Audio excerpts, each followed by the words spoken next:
Angel Gupta Mumbai की बहुत famous fashion influencer, model और कई सारे आइटम नंबर्स में काम कर चुकी एक फेमस अभिनेत्री। एंजल का शायद आगे बहुत सारी सक्सेस वेट कर रही थी बॉलीवुड में, लेकिन इसी बीच 2012 से 13 के आसपास एंजल की मुलाकात होती है एक शख्स से और इसके बाद एंजल की ज़िंदगी पूरी तरह से बदल जाती है, या फिर ये कहें कि एंजल खुद अपनी ज़िंदगी पूरी तरह से बदल लेती है। जिसको चकाचौंध मिलनी चाहिए थी, बॉलीवुड का स्टारडम मिलना चाहिए था, वो एक काले अंधेरे में गुम हो जाती है। 29 अक्टूबर 2018 सुनीता नाम की एक औरत अपने घर से अपने स्कूल की तरफ निकलती है। सुनीता एक प्राइमरी टीचर थी जिनका स्कूल सोनीपत के फिरोजपुर में था। लेकिन जैसे ही सुनीता सोनीपत के पुलिस स्टेशन को पास करती है, वहीं पे उनकी गाड़ी के साथ कुछ बहुत भयानक होता है। आसपास से गुजरने वाले लोग ये देखते हैं कि शायद इस गाड़ी का एक्सीडेंट हो गया है और जो अंदर ड्राइव करने वाली औरत है वो बहुत जख्मी है, जिसके चलते एक इंसान गाड़ी रोकता है अपनी और सुनीता को जल्दी से हॉस्पिटल लेके जाते हैं। उसके शरीर पे बहुत सारी चोटें थी, शायद कहीं ना कहीं से खून निकल रहा था। हॉस्पिटल में जब देखा जाता है तो कुछ बातों का खुलासा होता है। सबसे पहले तो ये पता चलता है कि सुनीता अब इस दुनिया में नहीं रही, और दूसरी बात, उसकी गाड़ी का कोई एक्सीडेंट नहीं हुआ था, क्योंकि एक्सीडेंट के कोई भी मार्क्स नहीं थे। गाड़ी भी सड़क के बीचों बीच खड़ी थी, बल्कि सुनीता को 3 गोलियां मारी गई थी। आखिरकार कौन ये शख्स था, किसने ये सब कुछ किया था, और ऐसी क्या सुनीता की किसी से कोई दुश्मनी थी कि सुनीता को कोई इतनी बेरहमी से मार डाले। जिसके बाद खबर पहुंचाई जाती है सुनीता के हस्बैंड मंजीत तक। मंजीत और सुनीता द्वारका डेली में ही अपने घर पे रहते थे। मंजीत ये देखने के बाद बहुत दुखी था। ये जो इंसिडेंट था ये सच में बहुत ही ज्यादा भयानक था। एक प्राइमरी स्कूल टीचर, आखिरकार उसकी किसी से क्या दुश्मनी हो सकती थी। पुलिस भी आसपास पूछताछ करती है, लेकिन मामला खुल के सामने नहीं आता है। ऐसे मामलों में ज्यादातर पुलिस का जो शक जाता है वो फैमिली मेंबर्स पे जाता है। इसी के चलते पुलिस सबसे पहले मंजीत का फोन नंबर लेती है, उसकी लाइव लोकेशन देखी जाती है। इस इंसिडेंट के दौरान तो पता चलता है कि मंजीत अपने द्वारका वाले घर पे ही था, मतलब उसकी इस चीज से कोई भी इन्वॉल्वमेंट नहीं थी। जिसके बाद पुलिस सुनीता के कमरे की तलाशी लेना शुरू करती है। देखते देखते उनको कुछ सुनीता का पर्सनल सामान मिलता है, और इसी सामान में सुनीता की एक पर्सनल डायरी भी थी। जब पुलिस इस डायरी को खोलती है तो कुछ राज निकल के सामने आते हैं। हालांकि सुनीता जब स्कूल की तरफ जा रही थी 29 अक्टूबर को, उसी दिन उसको स्कूल में एकेडमिक्स की तरफ से एक्सीलेंस अवार्ड मिलने वाला था। लेकिन पुलिस को यह भी शक था कि हो सकता है कोई टीचर ही हो, उसका फेलो टीचर हो, जिसको इस चीज से नफरत हो, जिसको इस चीज की वजह से जेलसी हो, और शायद उसी ने ये सब कुछ करवाया हो। लेकिन जब ये डायरी खुलती है तो कुछ और ही राज निकल के सामने आते हैं। पता चलता है कि जो सुनीता का हस्बैंड है मंजीत, उसका एक एक्स्ट्रा मैरिटल अफेयर चल रहा था। ये मामला काफी पहले से चल रहा था, और इसी के चलते सुनीता को बहुत सारी चीजों पे डाउट भी था। सुनीता ने अपनी इस डायरी में ये भी लिखा था कि हो सकता है उसकी जान को आने वाले टाइम में खतरा हो, और यही जो डर था उसका वो सच हो गया था। जिसके बाद पुलिस बिना देरी किए जो मंजीत था उसकी कॉल रिकॉर्ड्स निकलवाते हैं। वो देखते हैं कि इस दौरान मंजीत की किस किस इंसान से बहुत ज़्यादा बातचीत हुई है। देखते देखते जब मंजीत की कॉल रिकॉर्ड्स चेक की जाती हैं तो पता चलता है कि जब सुनीता के साथ ये सब कुछ हो रहा था, उसी दौरान मंजीत की एक फ़ोन नंबर से बहुत ज़्यादा बातचीत हो रही थी, और ये फ़ोन नंबर एक लड़की का था। इस लड़की का नाम था शशि प्रभा। अब ये शशि प्रभा कौन थी? शशि प्रभा असल में वही लड़की थी जिसके बारे में मैंने आपको शुरू में बताया, एंजल गुप्ता।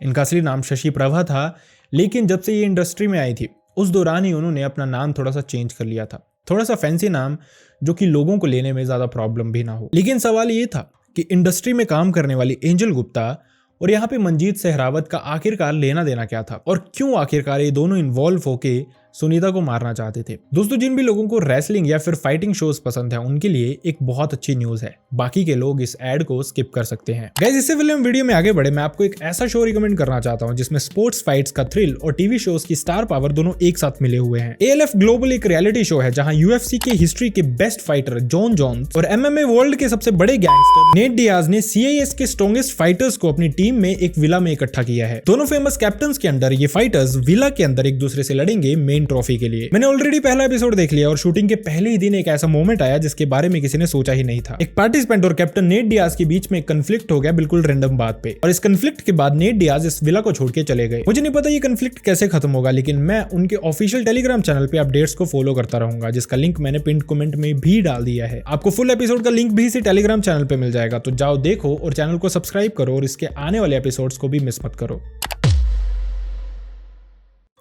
इस सब की शुरुआत हुई थी 2012 के आसपास, जब एंजल मुंबई में बहुत नाम कमा रही थी। मॉडलिंग में उसका बहुत नाम था, कुछ आइटम नंबर्स भी उसने किए थे जिनमें से एक शक्ति कपूर के साथ भी था। देखते देखते काफी नाम उसका बन चुका था, लेकिन उसके बाद अचानक से एंजल की लाइफ में एक डाउनफॉल आता है। उसको काम धंधा मिलना बिल्कुल बंद हो जाता है। लेकिन इसी दौरान जो मंजीत था वो भी एक एस्पायरिंग एक्टर था, मतलब उसको भी एक्टिंग में अपना नाम कमाना था। वो भी मुंबई जाता रहता था और इसी दौरान दोनों की एक क्लब में मुलाकात होती है, जहां पे एंजल को थोड़ी सी प्रॉब्लम आ रही थी कुछ लड़कों से और मंजीत ने ये सब कुछ सॉर्ट आउट करवाया था। उसी दिन दोनों की बातचीत बढ़नी शुरू हो जाती है और दोनों एक दूसरे से नंबर तक एक्सचेंज कर लेते हैं। बातें होती रहती हैं। हालांकि मंजीत शादीशुदा था, लेकिन फिर भी वो बहाने से मुंबई जाता रहता था, अपनी वाइफ को ये बताते हुए कि उसको प्रॉपर्टी से रिलेटेड कुछ काम है, और वो बहाने से वहां पे जाके एंजल से मिलता था। देखते देखते थोड़े ही टाइम बाद एंजल भी जब काम नहीं मिल रहा था मुंबई में तो दिल्ली शिफ्ट हो जाती है। वहीं पे आके रानी बाग में मंजीत एक फ्लैट लेता है, जहां पे एंजल को ठहराया जाता है और अपनी वाइफ से वो कभी कभार ये कह के निकलता था कि वो काम के सिलसिले में बाहर जा रहा है, और अक्सर वो एंजल से ही मिलता था। 25 अक्टूबर यानी कि सुनीता के खून से सिर्फ 4 दिन पहले एंजल मंजीत से बहुत जिद कर रही थी कि उस दिन करवा चौथ था और वो उसके पास आए, लेकिन मंजीत वही जानता था अगर वो जाएगा तो उसकी वाइफ को शक हो जाएगा, और वो वीडियो कॉल पे फोन पे इसी तरह से बातें करता रहता है। और वो प्लान करते हैं कि ये वाला जो करवा चौथ होगा ये सुनीता का आखिरी करवा चौथ होगा मंजीत के साथ। इसके बाद के सारे करवा चौथ मंजीत और एंजल एक दूसरे के साथ ही बनाएंगे। इसी तरह से बहुत मुश्किल से मंजीत एंजल को कन्विंस करता है, लेकिन इसी करवा चौथ से 2 दिन पहले उन्होंने प्लानिंग पूरी कर ली थी सुनीता को मारने के लिए। 25 तारीख का ही इन्होंने दिन चुना था जो कि करवा चौथ का दिन था, लेकिन किसी वजह से मंजीत और एंजल की ये प्लानिंग फेल हो जाती है। लेकिन वहीं दूसरी तरफ सुनीता, जिसको मंजीत पे पहले से ही शक था, 25 तारीख को जो एंजल की इतनी ज्यादा वीडियो कॉल्स आई थी, फोन कॉल्स आई थी, उससे उसका शक और भी मजबूत हो गया था और वो समझ गई थी कि कहीं ना कहीं मंजीत उसको धोखा दे रहा है। और मंजीत के सुनीता को अपने रास्ते से हटाने के जो इंटेंशंस थे वो भी सुनीता को क्लियरली दिख गए थे। इसी के चलते उसने अपनी डायरी में ये सब कुछ नोट किया था। अब जो एंजल थी उसके एक मुंह बोले पिता थे जिनका नाम था संजीव गुप्ता, वो भी एंजल के साथ ही रहते थे। इनफैक्ट बहुत सारी रिपोर्ट्स के अकॉर्डिंग जब मंजीत एंजल से मिलने मुंबई जाता था तो वहां पे बहुत सारी एक्ट्रेस आती थी जो कि फेलियर थे अपने करियर में। उन्हीं को लेके एंजल और मंजीत ने देह व्यापार का भी काम शुरू किया था, जिसके चलते वो बहुत सारी ऐसी फेलियर मॉडल्स को दिल्ली में बुलाते थे, अलग अलग होटल्स में, अलग अलग फार्म हाउस में लोगों को भेजा करते थे। इसी के चलते इन दोनों के कॉन्टैक्ट बन गए थे और तीसरा इंसान जो कि संजीव गुप्ता था वो भी इस सब में इन्वॉल्व हो गया था। अब देखते देखते वो भी चाहता था कि मंजीत और एंजल एक दूसरे से शादी कर लें। इसी के चलते वो भी इनके सारे के सारे कारनामों में इन्वॉल्व हो जाते हैं और इसके बाद ये ढूंढते हैं एक इंसान जिसको सुपारी देते हैं सुनीता के नाम की। इस इंसान का नाम था राजीव उर्फ विशाल। इस इंसान से इनकी बातचीत होती है 10 लाख की। 10 लाख उसको मिलने थे जिसके बदले में उसको सुनीता को मारना था। 2.5 लाख एडवांस में पेमेंट हो चुकी थी जो कि ऑनलाइन हुई थी। ये सब कुछ होने के बाद पुलिस ये सारी रिकवरी करती है और काफ़ी हद तक सारे के सारे सबूत उनके हाथ लग जाते हैं। मामला खुल के बिल्कुल सामने आ जाता है। इसी दौरान जब शुरुआत हुई थी इस मामले की तो जो सुनीता की फैमिली थी उन्होंने भी मंजीत के अगेंस्ट ही FIR दर्ज करवाई थी, ये कहते हुए कि जो कुछ भी हुआ है मंजीत ने ही किया है, क्योंकि कहीं ना कहीं सुनीता को जो डाउट्स थे उसने अपने घर पे भी शेयर किए थे। और एक औरत जिसको एक्सीलेंस अवार्ड मिलने वाला था उसके स्कूल में, उसको मिली उस दिन तो क्या मौत। खैर इसके बाद 2018 में ही मंजीत, एंजल, संजीव और विशाल अरेस्ट हो जाते हैं, जिसके बाद मामला दर्ज हो जाता है और केस की सुनवाई शुरू हो जाती है। 2019 बीतता है, 20 बीतता है, बीतते बीतते 7 साल हो जाते हैं। 2025 आता है जब फाइनली इस मामले में एक वर्डिक्ट आता है। बताया जाता है कि ये जो खून उन्होंने मिलकर किया था ये एक साजिश के तहत किया था।